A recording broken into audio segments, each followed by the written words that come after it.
warahmatullahi wabarakatuh. Perkenalkan, nama saya Kasmia dari mahasiswi jurusan Tadris Biologi Fakultas Tarbiyah dan Keguruan UIN Antasari Banjarmasin. Dalam video ini, saya akan membahas tentang siklus sel. Jadi, dalam siklus sel ini ada 3 poin. Yang pertama, pengertian siklus sel. Yang kedua, sejarah tentang siklus sel. Dan yang ketiga, fase-fase dalam siklus sel. Oke, dalam video kali ini saya akan bahas tentang 3 poin tersebut. Dan video kali ini saya memenuhi tugas mata kuliah biologi sel dengan dosen pengampu Ibu Nida Humaida MSI. Jadi simak video kali ini. Oke, kita bahas tentang siklus sel. Jadi pengertian siklus sel adalah proses perbanyakan sel untuk menunjang pertumbuhan dan perkembangan organisme, di mana satu sel anak menjadi 2 sel anak yang identik. Pembelahan sel memungkinkan suatu organisme uniseluler dan multiseluler, termasuk manusia, dapat tumbuh dan berkembang dari satu sel setelah sel telur dibuahi. Saat organisme yang berkembang dan menjadi dewasa, maka pembelahan sel tetap berlangsung dan berfungsi untuk pembaharuan dan perbaikan, seperti menggantikan sel yang mati akibat mekanisme normal, termasuk sel yang rusak karena adanya kecelakaan. Siklus sel merupakan mekanisme yang dialami oleh seluruh sel penyusun tubuh organisme dengan cara mitosis. Siklus sel dapat digambarkan sebagai siklus hidup suatu sel. Siklus ini terjadi pada seluruh jaringan yang memiliki pergantian sel. Selanjutnya kita bahas tentang sejarah siklus sel. Jadi pada tahun 2001, ketiga pionir biologi sel yaitu Leland Hartwell, Paul Nurse, dan Tim Hunt mendapatkan hadiah Nobel dalam bidang fisiologi of medicine. Hadiah tersebut diberikan karena keberhasilan mereka dalam menemukan mekanisme regulasi siklus sel dengan menggunakan kombinasi genetik dan pendekatan biologi molekuler, dibantu oleh peneliti-peneliti yang lain. Mereka menemukan bahwa protein siklin dan siklin dependent kinase atau CDKS membawa sel dari suatu fase dalam siklus sel masuk ke fase berikutnya.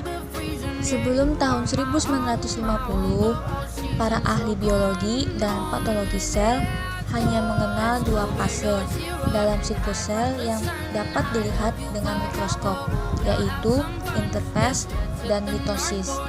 Dengan menggunakan kacang panjang, Fisia Paba, Howard and Thales pada tahun 1953 mengatakan bahwa interfase dapat dibagi menjadi 3 fase.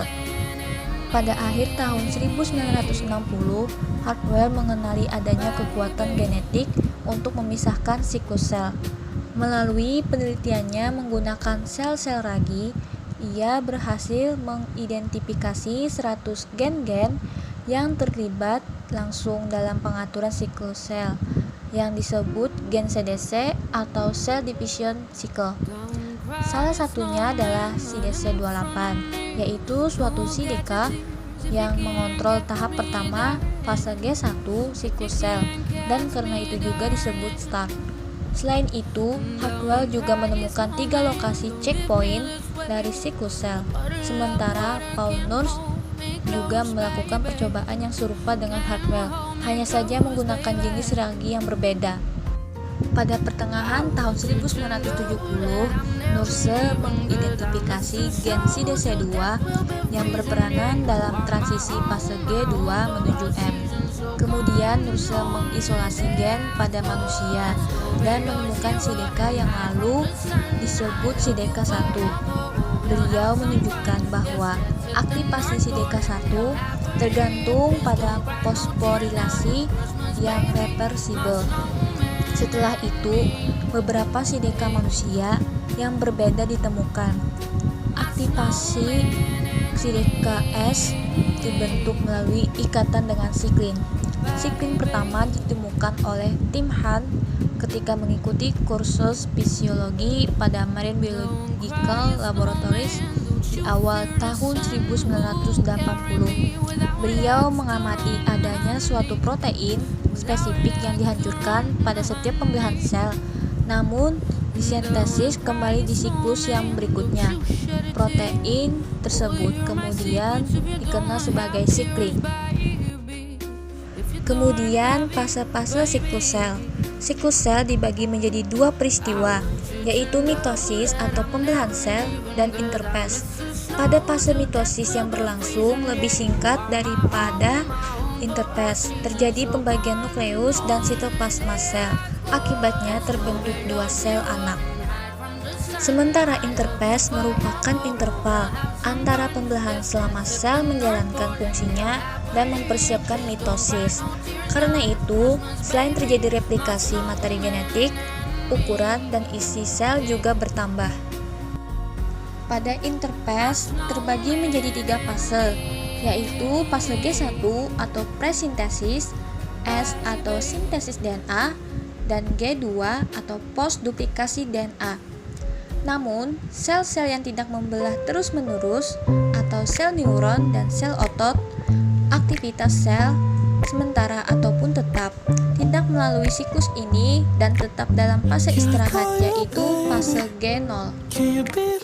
Pada sel anak yang terbentuk selama mitosis kemudian akan memasuki fase G1. Untuk sel-sel yang cepat membelah atau sel-sel embrionik, G1 berlangsung sangat cepat, sedangkan untuk sel-sel lain seperti fibroblast, spermatogonia prepubertal, fase G1 berlangsung sangat lama sehingga diperkirakan berada dalam fase G0. Dalam fase G1 terjadi pembentukan makromolekul yang penting untuk dimulainya duplikasi DNA. Selain itu, sel juga mensintesis RNA, protein regulator yang penting untuk replikasi DNA, dan enzim untuk membawa keluar aktivitas sintesis ini, serta volume sel yang berkurang karena pembelahan sel ketika mitosis akan kembali normal. Nukleoli juga terbentuk kembali, mulai terjadi duplikasi centrioles. Proses duplikasi centrioles ini baru sempurna pada fase G2. Faktor-faktor yang memicu sel memasuki siklus sel antara lain perubahan mekanis atau terbangnya otot polos, cedera pada jaringan atau iskemia, dan kematian sel. Seluruh faktor-faktor tersebut mengakibatkan pelepasan ligan oleh sel-sel signaling pada jaringan yang terlibat. Seringkali ligan ini adalah growth factor yang secara tidak langsung menginduksi proton kogen, yaitu suatu gen yang berperan dalam mengatur proliferasi sel. Ligan yang menginduksi proliferasi berikatan dengan sel surface reseptor protein dari sel target dan mengaktifasi salah satu jalur transduksi signal. Umumnya, signal terbanyak yang diterima pada permukaan sel adalah protein kinase sitoplasma. Protein ini mengaktifasi serangkaian faktor transkripsi yang mengendalikan ekspresi proton kogenes dan akhirnya menghasilkan pembelahan sel. Sel sekarang memiliki komplement DNA 2 kali normal. Jumlah sel autosom dan germinal berbeda, di mana DNA pada sel autosom adalah diploid, sedangkan sel germinal yang dihasilkan dari meiosis memiliki kromosom yang haploid. Dalam fase G2, RNA dan protein yang penting untuk pembelahan sel akan disintesis. Terjadi penyimpanan energi yang diperlukan untuk mitosis. Sintesis tubulin untuk kumpulan dalam mikrotubule yang diperlukan untuk mitosis. Replikasi DNA dianalisa dan kesalahan yang terjadi akan diperbaiki. Ini adalah gambar proses pada siklus sel tersebut. Jadi kesimpulan pada pembahasan siklus sel ini adalah siklus sel merupakan mekanisme yang dialami oleh seluruh sel penyusun tubuh organisme dengan cara mitosis. Siklus sel dapat digambarkan sebagai siklus hidup suatu sel. Siklus ini terjadi pada seluruh jaringan yang memiliki pergantian sel. Demikian pembahasan materi tentang siklus sel. Apabila ada kesalahan atau kekurangan penyampaian dari saya, mohon dimaafkan. Saya akhiri pembahasannya. Wassalamualaikum warahmatullahi wabarakatuh.